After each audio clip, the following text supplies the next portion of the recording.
Good morning, everyone. Now, the part two of the lesson thermodynamics is the state of the system. The state of the system. Now, in the previous topic, we have studied about the macroscopic properties. We know that the macroscopic properties are of two type. One is the intensive and other one is the extensive.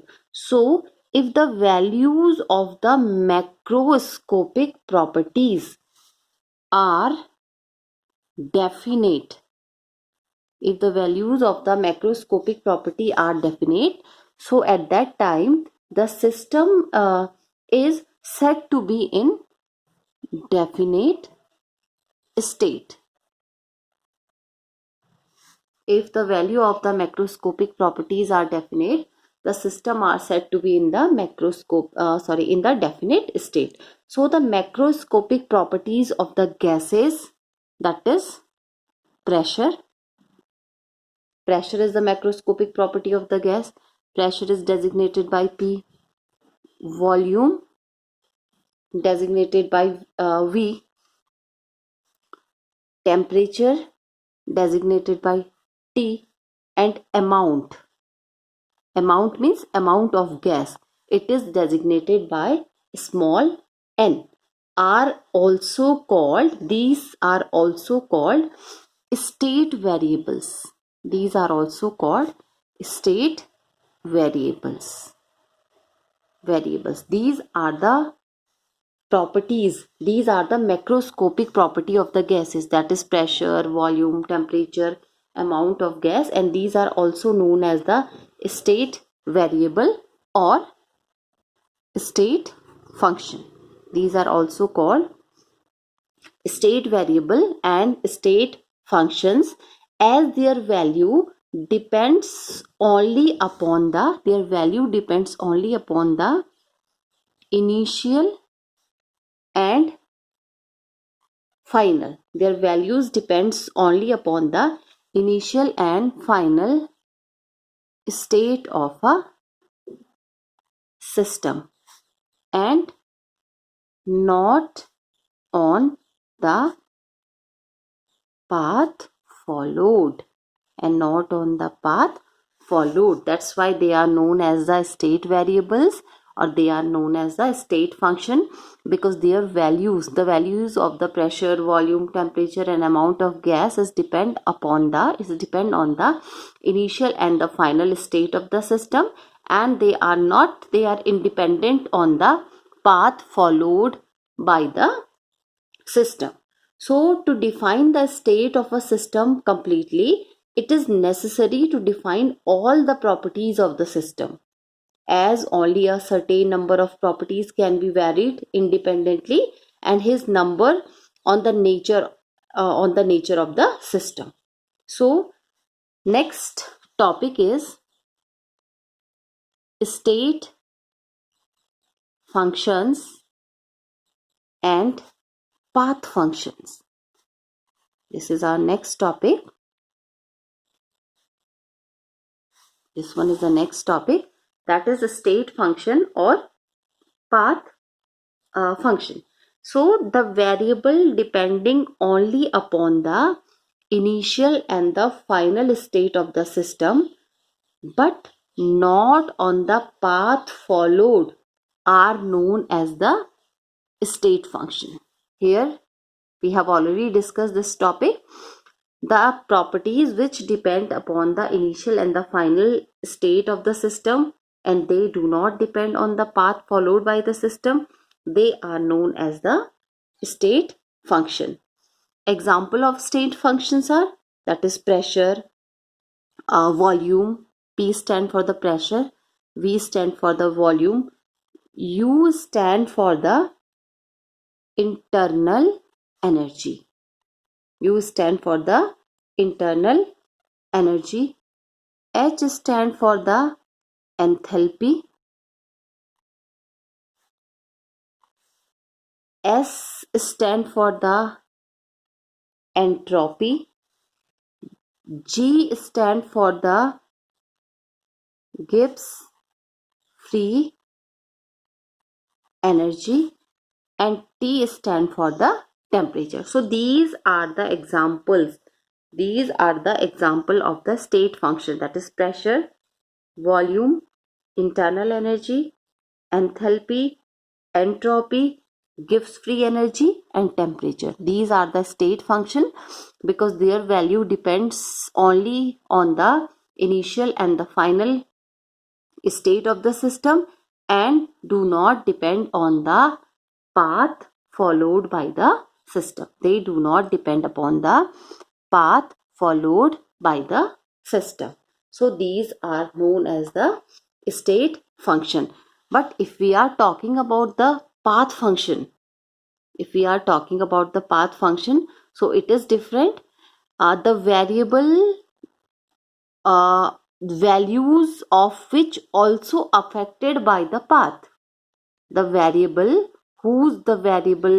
or the functions whose value also affected by the path, they are independent of the path, but those variable whose value also affected by path or path followed, they are known as the path function. They are called the path function.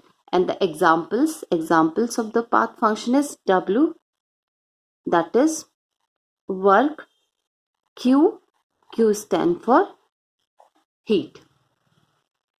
So state function and path function, I hope it is clear that the path function's values are also depend upon the path, whereas the state function values are independent of the path followed. Now the next topic is types of processes. This is the next topic, that is types of processes. So the state of a variable can be changed by the thermodynamic process. The state of variable can be changed by the thermodynamic process, and these processes are of following type. Now let us discuss one by one. The first is adiabatic. First one is the adiabatic process. This is the first type of a process, that is called the adiabatic process. So in adiabatic process, the system does not exchange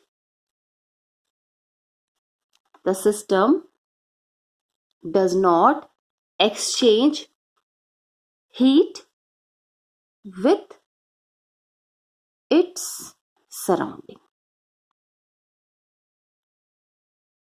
So the adiabatic processes are those processes in which the system does not exchange heat with its surrounding. So no heat can flow in or out. If system does not allow to exchange the heat with the surrounding, so there will be no exchange of the heat in between the system and the surrounding. And in this process, adiabatic process, the wall separating the system, for example, this is the system and this is the outer part is, this is surrounding.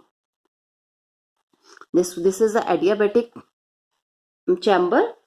So in case of the adiabatic process, this is the system and this one is the surrounding. So there is a wall which separate the system from the surrounding, and that wall is known as adiabatic wall.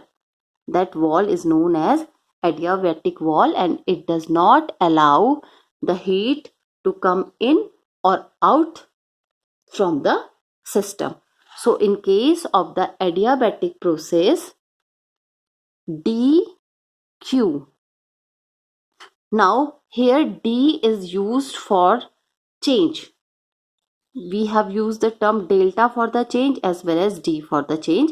So delta term is used for the large changes, large variation, and for the small changes we have used the word small d. And here the Q means, Q is the symbol for the heat. So dQ, that is change in heat, is equals to 0. Why it is 0? Because in adiabatic process there is no exchange of heat in between the system and the surrounding, and here dq is equals to 0. Now come to the next process. Now the next process is isothermal. Isothermal process. This is the next process. This is called isothermal process. So the isothermal process is carried out at constant temperature. It is carried out at constant temperature. It means the process in which the temperature remain fixed. What is the meaning of constant temperature? It means temperature remains fixed. Isothermal process which is carried out at constant temperature. The meaning of the constant means the temperature remains fixed. So in case of the isothermal process, that is dT is equals to 0 because it is fixed. Change in temperature is equal to 0. Why? Because it is fixed. And if dt is fixed, therefore dE is also equals to 0. The energy will not exchange. This is the isothermal process. Now the third one is isobaric process. Isobaric process. So in isobaric process, that is the change of state is brought about at constant pressure. Here the pressure remains fixed or pressure remain constant. It means dP is equals to 0 because the pressure remain constant. Now the fourth one is isochoric.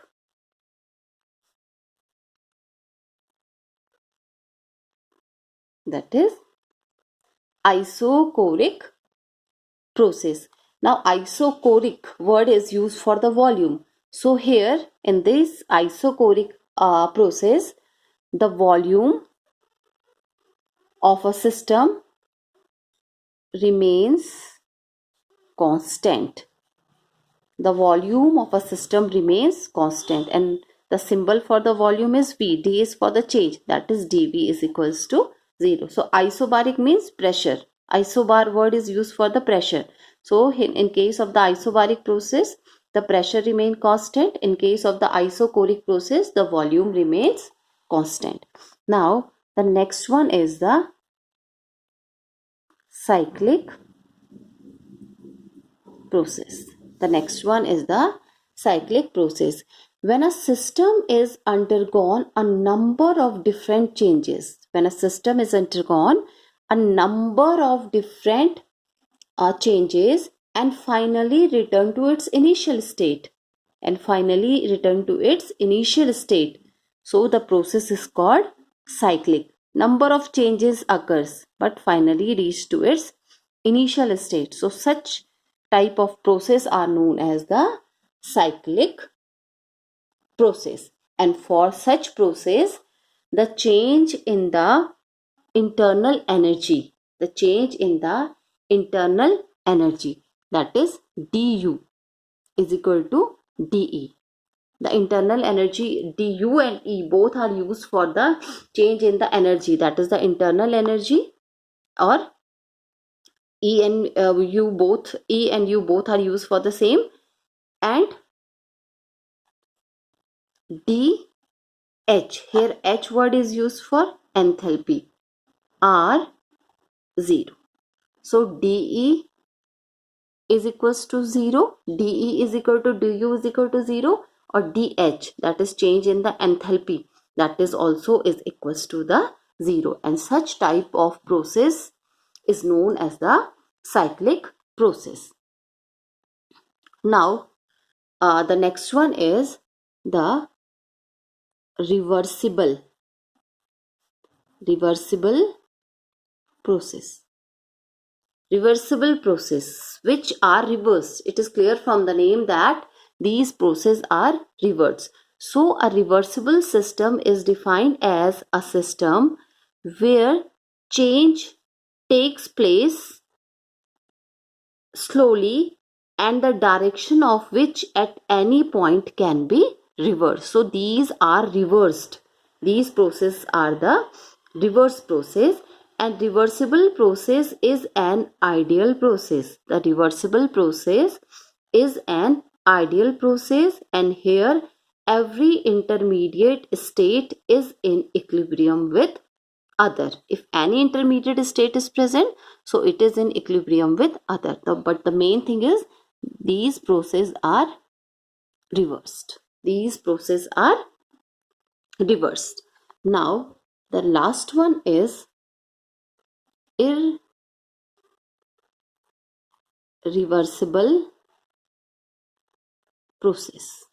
This is the last process, irreversible. We can't reverse such type of a process. So an irreversible process is one the direction of which cannot be reversed. Direction of which can not be a reverse. Direction of these process cannot be reversed by a small change in variable, and all natural processes are generally irreversible. All the natural processes are generally irreversible, and the net work done in an irreversible process is somewhat less than that in the reversible process. So for the work done, we can write here at W irreversible is less than W reversible. Here W word is used for the work done. This W word is this sign is used for the work done. So these are the types of processes. These are the types of processes which can these are the thermodynamic process. Actually these processes are belongs to the thermodynamics, and these are the state of the variable can be changed. The state of the variable can be changed by the thermodynamic process, and these are those thermodynamic process which can bring the change in the state of a variable, and these are the first one is adiabatic, second one is the isothermal, isobaric, next one is the isobaric, then isochoric means volume remain constant, then cyclic means which at last which comes to their initial condition or initial place. Now the reaction which undergoes through the various intermediate step, but ultimately it comes to their original or the initial, not original, but it comes to their initial position. So such type of a process are known as the cyclic process. Now here we use the term that is internal energy and the enthalpy. Now after one or two lecture we will discuss the internal energy and the enthalpy, because these two terms are related to the thermodynamics, and these two terms are in your topics or in your codes. So after some time we will discuss the internal energy as well as the enthalpy. These are the two new terms for you. And the reversible process means it is clear from the name they can be reversed. The process which can be reversed are known as the reversible process. Now the last one is the irreversible process. Again, it is clear from the name that the process which are not reversed in any of the direction, which are not reversed in any of the direction. So such process are known as the irreversible process, and mostly all the natural process are belongs to this category, because mostly the natural process are irreversible. We can't reverse the natural process. So these are the types of the thermodynamic process.